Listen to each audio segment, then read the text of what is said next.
I think we often mistake the future for what it is. We imagine it's a place invented by scientists and technologists, and we miss that actually the future is quite simple. It's created by changes in our own behavior. It's a human phenomenon. And you know, business leaders and organizations around the world are commencing this amazing adventure at the moment, which is this adventure of digital transformation. And for me, digital transformation is not about technology. In fact, the least important part of that concept is the word digital. Because digital transformation really is the active reimagining of our organizations from the perspective of a new generation who've grown up surrounded by sophisticated smartphone technology.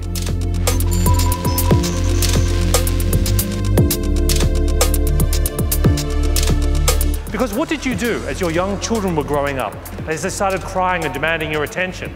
In that very moment, you realized that Steve Jobs had in fact invented the world's greatest 21st century babysitter.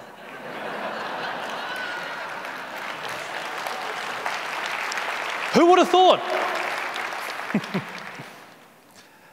It worked perfectly, but did you consider what you did? Because at that moment, when you handed that device to your young child, you actually started a process of neurologically remapping the entire structure of their mind, the way they communicate, the way they saw the world, the way they frame reality, the way they understood how they get their entertainment and content. All of that was reshaped in that moment.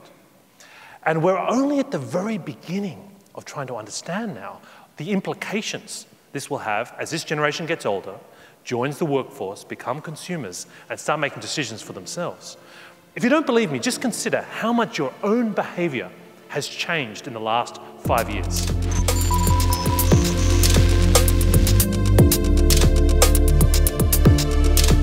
Every business in the future will be a data-driven business. One of my favorite examples is this company called Rent the Runway. It's an amazing idea. They worked out that the average woman in America buys over 50 new outfits a year, which is very expensive, very time-consuming. So they set up this new business, these two amazing women who'd been to Harvard, which basically rents out and sends out over 90,000 dresses a day to over 5 million members. They run America's largest dry cleaning facility. But here's the thing, it's not a fashion business. It's a data and logistics business. There's almost no category of business that will not be transformed by this digital revolution. So how will you prepare your people to think and understand and work in this way?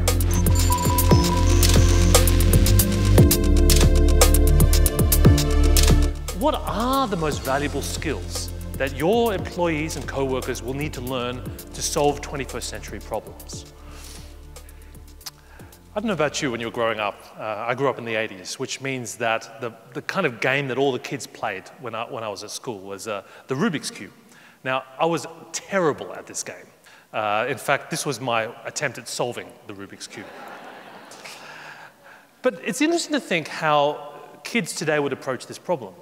You know, Jeanette Wing, who's the head of computer science at Carnegie Mellon University, wrote a very influential paper where she argued that, in some ways, 21st century literacy was something she called computational thinking. It may be more important in the future to teach kids not to program computers, but to think like a computer. In other words, can they take a problem and break it down in a way that computers can help them solve it, to see patterns?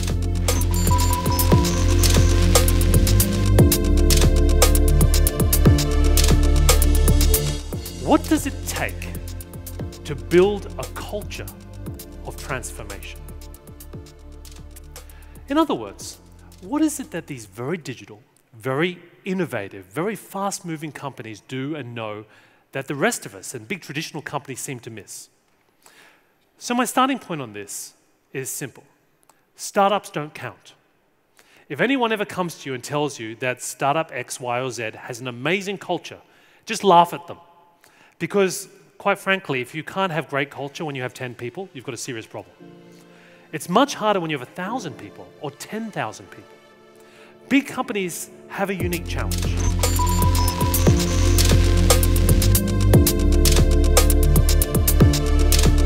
You've heard about it, 70%. the estimated number of US workers that are non-engaged, who are estimated to cost American companies anywhere between $450 and $550 billion a year in lost productivity. These people are more likely to steal, more likely to negatively influence, miss work days, and drive customers away.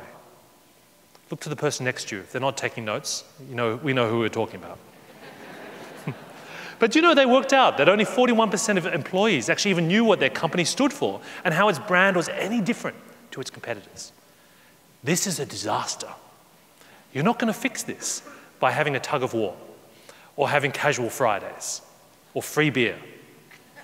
Free beer might work. But all the traditional levers of engagement are not going to change this number.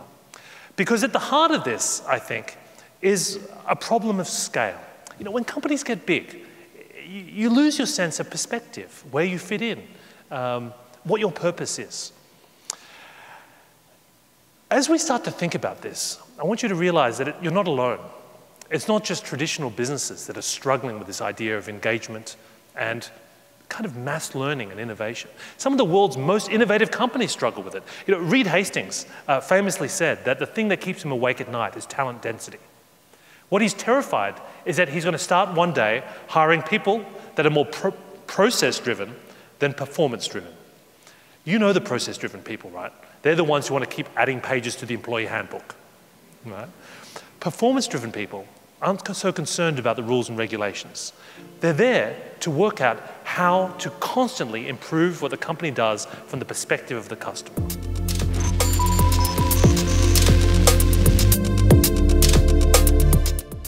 We're moving into a new world where business itself is going to be forced to change by a new generation, your kids, who are growing up in a world dominated by smartphones. They're a living challenge to all of us to now rethink the way we do business. So please do just that. Think big, think new, but most importantly, think quick. Because if there's one thing I can tell you with absolute certainty, it is this: the future is now. Thank you very much.